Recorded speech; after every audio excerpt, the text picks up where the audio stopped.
Ada 5 bab, Bapak Ibu, ya. Mulai dari pendahuluan, pengertian pembelajaran mendalam, kerangka pembelajaran mendalam, implementasi pembelajaran mendalam, serta penutup. Nanti buku naskah akademiknya dibaca di rumah saja, Bapak Ibu. Siap. Jadi kita di sini hadir 2 hari diskusi supaya tidak terjadi miskonsepsi. Kemudian Bapak Ibu paham bagaimana mengimplementasikan pembelajaran mendalam ini di dalam proses pembelajaran sewaktu Bapak Ibu mengajar di kelas, Bapak Ibu. Baik, yang menjadi latar belakang di munculkan pembelajaran mendalam ini, Bapak Ibu, yang pertama adalah perubahan masa depan yang sulit diprediksi. Tentu Bapak Ibu, kita menyaksikan bersama-sama betapa cepatnya perubahan terjadi di dalam kehidupan kita ini, Bapak Ibu. Ya. Kalau ada ungkapan yang mengatakan hanya satu yang pasti dan yang akan terjadi, yaitu perubahan. Namun kita dalam menghadapi perubahan ini pun ya jangan jadi gamang, Bapak Ibu.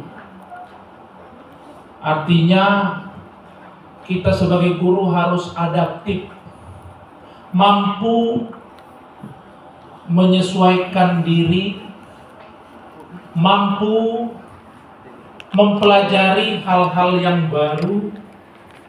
Kita jadikan perubahan itu sebuah tantangan yang harus kita hadapi dengan semangat yang tinggi, Bapak Ibu.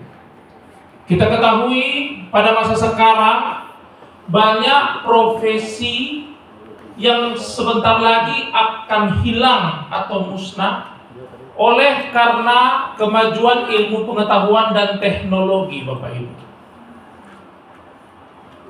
Banyak profesi yang bakal hilang gitu. Contohnya yang paling gampang kita lihat, tukang pos ya Pak. Udah lama itu ya. Kalau sekarang misalnya kita dalam hal membayar, melakukan transaksi pembayaran ya, udah secepat tinggal kiris, ya kan Bapak Ibu? Boleh ya, tinggal transfer. Bisa-bisa nanti nggak ada apa namanya? Uang cash. Penjaganya itu Pak, petugasnya itu. Kasirnya, ya kan? Gitu. Kasirnya nggak ada, gitu. Kemudian di Kalimantan ada jalan tol nggak? Pontianak kayaknya arah mulai. Kalau di jalan tol itu kan hampir tak ada itu petugasnya itu, Bapak Ibu. Betul. Udah pakai e-tol semua kan? Iya. Mau masuk, ceret, otomatis terbuka palangnya. Keluar pun udah tinggal ceret gitu. Tinggal ditempelkan aja kartunya. Dan masih banyak Bapak Ibu profesi-profesi lain yang bakal hilang oleh karena kemajuan ilmu pengetahuan dan teknologi. Apalagi muncul sekarang namanya AI. Ya kan Bapak Ibu? Tapi kita yang hadir di ruangan ini sepakat bahwa profesi guru nggak akan mungkin tergantikan. Betul Bapak Ibu? Betul. Iya, nggak bisa tergantikan Pak. Karena di sekolah kita bukan hanya transfer knowledge, bukan hanya sekedar transfer ilmu pengetahuan, tetapi sekolah itu adalah rumah pemuatan karakter, pembentukan karakter. Dan itu tidak bisa digantikan oleh AI, oleh robot, oleh teknologi apapun. Karena karakter itu bisa dikuatkan dengan keteladanan. Begitu ya Pak. Gitu. Murid-murid kita itu mencontoh gurunya. Oleh karena itu Bapak Ibu, kita sebagai guru, di pundak kita lah sekarang ya tugas penguatan karakter anak didik kita. Jadi sebenarnya kalau murid kita atau lulusan dari sekolah kita itulah buah dari penguatan karakter oleh gurunya. Dan kita sebagai fasilitator ya Bapak Ibu, tentu kita guru pun ya harus memiliki karakter yang kuat gitu. Itu dia Bapak Ibu. Jadi oleh karena perubahan ilmu pengetahuan teknologi yang semakin canggih dan cepat itu Bapak Ibu, maka masa depan sulit diprediksi. Tantangan zamannya seperti apa, kebutuhan industri usaha seperti apa, ya sulit untuk diprediksi. Kemudian Bapak Ibu, permasalahan mutu pendidikan, literasi, numerasi, kemampuan berpikir tingkat tinggi, dan ketimpangan pendidikan. Kalau cerita literasi, numerasi, dan HOTS Bapak Ibu, kita bisa berkaca dari rapor PISA Indonesia Bapak Ibu yang terakhir tahun 2022. Kalau kita lihat dari rapor Indonesia ini Bapak Ibu, kalau di level 1 sampai level 3 sebenarnya murid-murid kita sudah sangat menguasai. Tapi level 4 sampai level 6 itu kurang dari 1% masih Bapak Ibu. Bayangin ya, kurang dari 1%. Apa ini level 1 sampai level 6? Kita kenal taksonomi belum Bapak Ibu ya? Betul tidak? C1 sampai C6 ya. Kalau HOTS itu mulai dari C4, C5, C6. Kalau LOTS lower order thinking skill itu C1 sampai C3 ya. Nah itu dia. Nah ini dia Bapak Ibu, kurang dari 1% gitu. Berpikir tingkat tinggi. Tadi teringat sama yang disampaikan, yang dibagikan oleh Bapak Bruder ya. Diupayakan pembelajaran itu menyenangkan. Gitu Pak. Ya. Ada penelitian Bapak Ibu yang meneliti tingkat menyenangkan dan menggembirakan anak-anak Indonesia dibandingkan negara-negara lain. Kesimpulannya bahwa anak-anak Indonesia itu sebenarnya sudah pada level menyenangkan dan menggembirakan. Salah satu negara yang murid-muridnya itu senang dan gembira dalam proses pembelajaran. Namun kenapa hasil PISA-nya seperti ini Bapak Ibu? Jangan-jangan kita mengajar di kelas ya lebih baik atau mengutamakan asalnya anak-anak ini senang, bahagia, tepuk tangan, goyang-goyang, joget-joget, ya kan, gembira, ya fokusnya ke situ. Padahal sebenarnya esensi belajar itu adalah transfer knowledge-nya itu deliver tidak. Nah itu, ya transfer knowledge-nya gitu.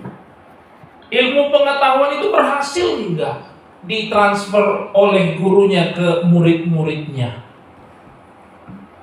Kemudian ilmu pengetahuannya sudah sampai level mana yang sering dilatih, dipelajari, diujikan oleh guru-gurunya. Coba kita berefleksi dulu Bapak Ibu. Pada tahun-tahun yang lalu sewaktu murid-murid kita menghadapi yang namanya asesmen nasional, pastilah pernah kita menanyakan, anak didik kita yang menjadi sampel dari sekolah kita. Gimana nak? Bisanya kau jawab soal-soal asesmen nasionalnya, soal-soal AKM-nya? Beragam kan jawaban mereka Bapak Ibu? Ada yang bilang sulit sekali Pak, sulit sekali Bu. Nggak pernah diajarkan guru kami soal-soal yang seperti itu. Ada seperti itu Bapak Ibu? Tidak pernah diajarkan katanya. Tuh, bayangin Bapak Ibu. Sulit sekali Pak, sulit sekali Bu. Banyak kali ceritanya. Panjang lagi. Padahal pertanyaannya cuma sedikit gitu. Jadi beragam Bapak Ibu respon dari anak-anak kita. Apa benar tidak pernah diajari gurunya? Atau bentuk soal yang seperti AKM yang jarang dilatih oleh gurunya. Sesungguhnya konsepnya sudah diajarkan. Operasi hitung dasar. Ya kan Bapak Ibu? Tapi bentuk-bentuk soalnya, mungkin Bapak Ibu ngajarin matematikanya itu langsung angka-angka gitu. Jarang pakai stimulus gitu.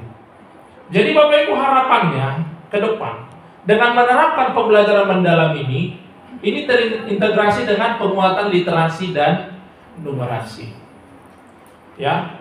Jadi Bapak Ibu melalui diskusi kita hari ini ke depan, apalagi di sini sudah hadir Bapak Ibu kepala sekolah sebagian, ya. Nah, nanti ke depannya soal-soal murid-murid kita ini Bapak Ibu itu soal yang mirip dengan soal-soal AKM, apapun mapelnya. Dengan demikian, anak-anak akan diuji nalarnya, kreativitas berpikirnya, Bapak Ibu. Jangan lagi hafalan. Ada sini guru penjas, izin, PJOK ada, ya. Jadi guru PJOK jangan lagi membuat soal yang menguji ingatan, hafalan. Berapakah ukuran lapangan sepak bola? Jangan begitu lagi Pak pertanyaannya. Tapi pertanyaannya begini, Bapak buat foto kebun sawit. Tentu itu kan di lingkungan murid-murid kita kan? Semua murid kita pasti kenal sama kebun sawit. Kita buat fotonya. Kemudian buat stimulusnya, wacana. Bapak Haji memiliki kebun sawit sekian hektar. Gitu ya. Akan berencana merubah kebun sawitnya.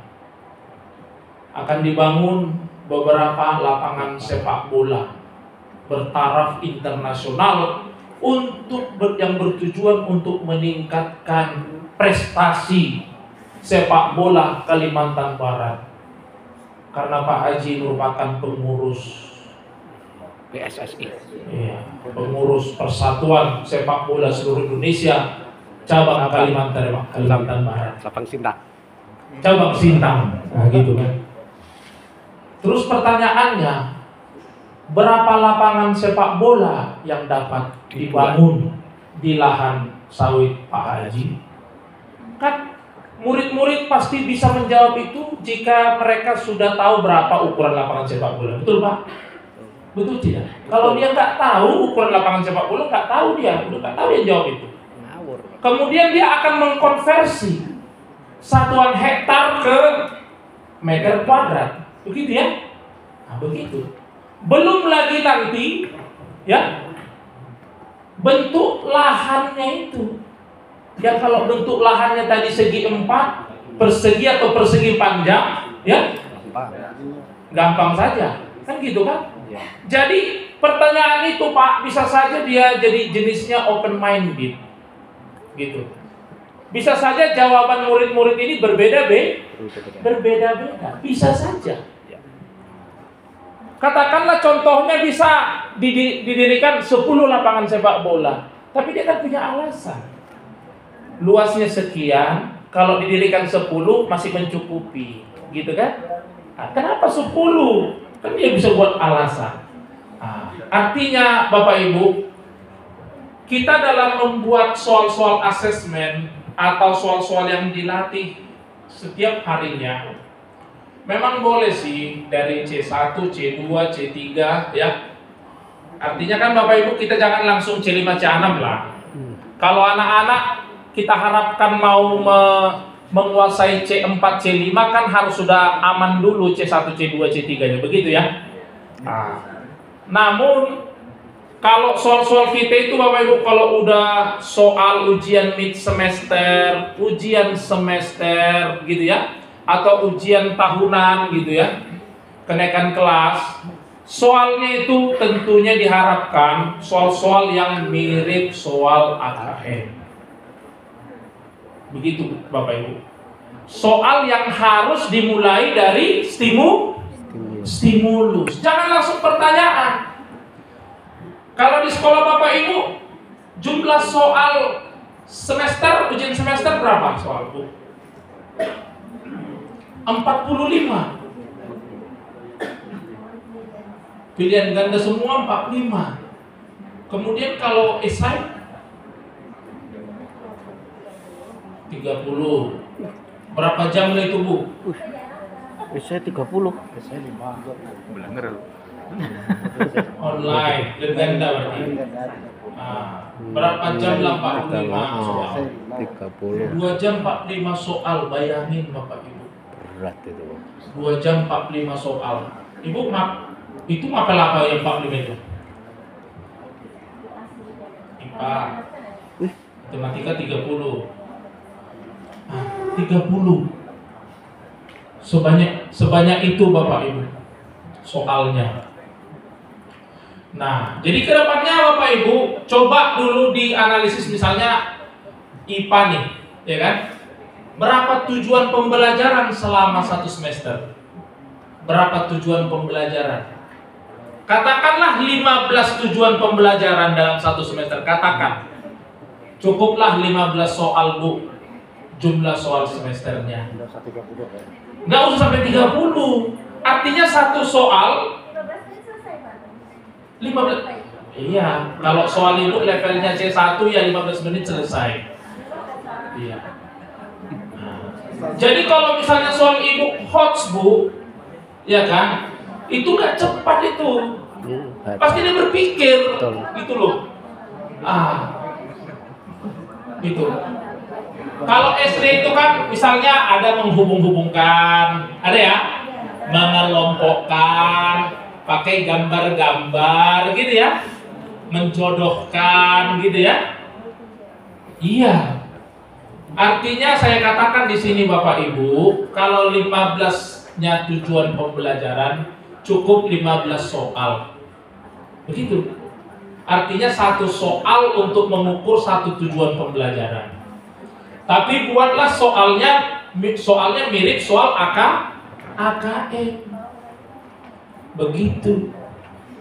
Bapak Ibu memulainya mungkin sulit. Ayo kita pakai growth mindset. Kalau kita pikirkan ini sulit di awal, pasti sulit lah ini kita lakukan. Tapi kalau kita percaya ini bisa dikerjakan, pasti bisa. Begitu. Maka nanti Bapak Ibu kepala sekolah tinggal mensupervisi gitu, betul-betul dicek bentuk soal-soal yang dibuat oleh guru, gitu ya. Tengok bentuknya Bapak Ibu. Apakah soalnya dimulai dari stimulus? Kalau tidak ada stimulusnya, kalau boleh diperbaiki. Begitu. Jadi Bapak Ibu, kenapa tadi murid kita ini soal-soal AKM pada waktu AN ini kesulitan? Ya karena gurunya jarang melatihkan anak-anak berlatih menyelesaikan persoalan yang hot, soal-soal kontekstual, soal-soal cerita, soal-soal kehidupan sehari-hari. Begitu. Kita langsung begini Bapak Ibu. Misalnya penjumlahan dan pengurangan bilangan bulan. 2 kurang 3 tambah 10 kurang 13 tambah setengah kurang sepertiga, langsung begitu. Jangan dong. Ya. Kita kan bisa buat sebuah cerita kan? Buat foto pasar. Kalau misalnya ibu-ibu kan sering ke pasar ya, mungkin bapak-bapak pun ada yang sering ke pasar. Atau kalau nggak sering ke pasar, mau cari foto pasar ada di internet ya. Pasar. Nah, ceritanya begini. Bu Ani pergi berbelanja ke pasar untuk kebutuhan sehari-hari. Bu Ani membeli 10 kg beras, kemudian telur berapa kilogram? 2 kilo. 2 kilogram, gula 1 kilogram, garam 1 kilogram. Apalagi yang sering ibu-ibu beli di pasar? Cabai sekilo, ya kan? Minyak goreng 2 kilo, gitu Bu ya. Kemudian begitu soalnya ya. Kemudian pada waktu perjalanan pulang, tanpa sengaja barang belanjaan Bu Ani terjatuh, sehingga ada beberapa yang terbuang, gitu ya kan? Misalnya berasnya terbuang setengah kilo, ya kan? Gulanya terbuang 1/4 kilo. Begitulah ceritanya. Nah, pertanyaannya apa? Yang pertama, apa ekspresi Bu Ani? Ya kan? Apa ekspresi yang sesuai? Apa sih?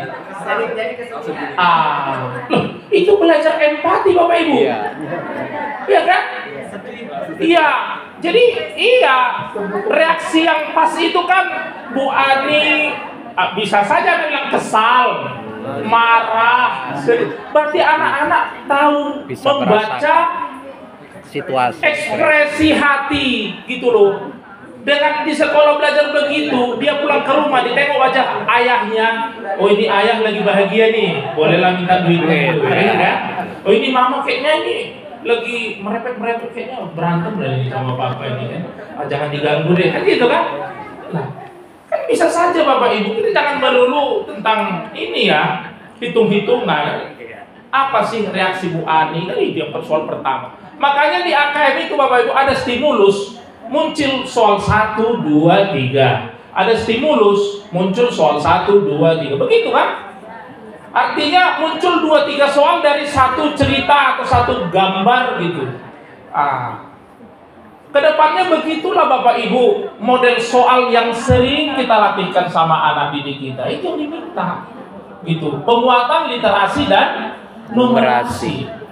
Itu pertanyaan pertama tadi kan ekspresi. Anak-anak bebas gitu. Apa sih reaksi yang pas? Yang kedua, berapa total berat belanjaan ibu sesampainya di rumah? Berarti kan harus dia tadi belanjanya 10 kilo tambah 2 kilo tambah sekilo tambah ini terbuang berapa? Berarti kurang ya? Kurang 1/4, kurang setengah, kurang begitu. Toh kan? Padahal soal ibu selama ini gimana? 10 tambah 5 kurang 1/3, begitu ya? Contoh, kalau ada yang buat begitu, ya mungkin di kelas 2 SD atau kelas 1 SD contohnya penjumlahan dan pengurangan bilangan bulat dan pecahan. Kemudian kalau penjumlahan bilangan bulat, ada penjumlahan bilangan bulat, ada penjumlahan bilangan pecahan. Kenapa sih harus satu-satu soal ini? Kan bisa langsung buat paham Bu. Kenapa nggak paham? Karena belum ibu ajarkan. Kalau sudah ibu ajarkan, udah ibu gabungkan kayak tadi kan? karena gurunya 10 belum paham. tambah 5 tambah 3 tambah 1 kurang setengah kurang 1/3. Kalau diajarkan ya bisa. Gitu. Lah, kalau ibu bolak-balik ditanya berarti strategi ibu kurang pas. Gitu. Ya.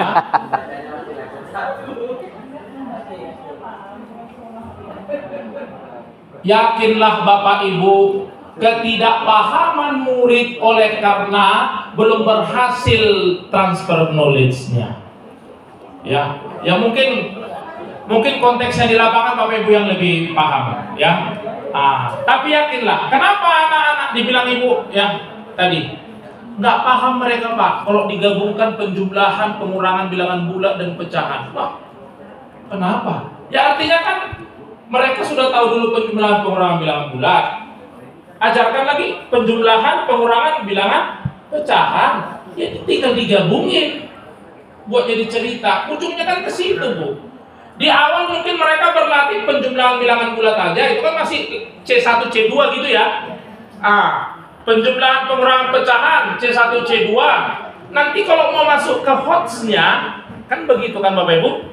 Kalau masuk ke HOTS, sudah langsung gabungan dia. Itu dia. Jadi Bapak Ibu, gampangnya gini aja untuk memahaminya. Ya, kalau kita buat soal yang mau dilatih, diajarkan, diuji ke anak-anak, harapannya adalah soalnya dimulai dari stimulus. Boleh wacana, boleh tabel, boleh infografis, yang apapun mapelnya. Bahkan agama sekalipun boleh pakai stimulus, gitu loh. Gambar-gambar, gitu ya. Betul nggak Pak? Betul. Ya. Misalnya ada gambar Katolik ya Pak ya kan? Misalnya apa namanya perjamuan kudus, ya kan? Ya. Gambarnya murid-muridnya, ya kan? Yang manalah yang mengkhianati, kan begitu kan? Langsung anak-anak kan? Kira-kira gitu Pak, contohnya. Jadi ada stimulusnya Bapak Ibu, ya itu yang diharapkan. Jadi Bapak Ibu, literasi bukan hanya tanggung jawab guru bahasa Indonesia atau bahasa Inggris. Numerasi bukan hanya tanggung jawab guru matematika.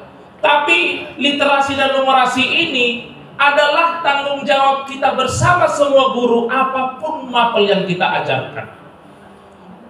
Mulai dari bentuk soalnya, bentuk pelajarannya. Makanya yang pertama untuk meningkatkan minat baca, di awal kan kita meminta anak-anak untuk membaca, ya kan? Ya.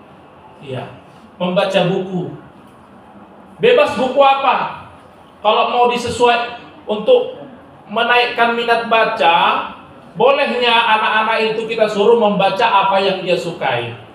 Mungkin anak-anak membaca komik, membaca novel, membaca buku bergambar, begitu ya, cerita bergambar ya, cergam. Ya, apalagi Bapak Ibu yang ada di sekolah, buku-buku atau yang ada di perpustakaan. Ya buku cerita gitu Bu ya, cerita rakyat, begitu ya, dan sebagainya. Ya boleh. Pertama-tama nggak usah ada tagihan, suruh membaca saja. Terus besok-besok membaca dengan ada tagihan. Tagihannya seperti apa? Kita suruh anak-anak menceritakannya kembali. Apa sih yang kamu baca selama 15 menit? Coba ceritakan nak.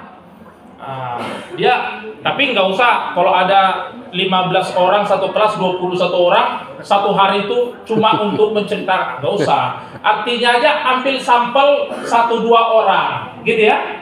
Nanti besok pertemuan lagi orang yang berbeda, 2 orang aja, gitu. Tentu yang dibacanya kan, ya kalau boleh berbeda-beda, ya pasti berbeda dan sesuai dengan materi ajar yang kita ajarkan. Nah, begitu dia Bapak Ibu. Untuk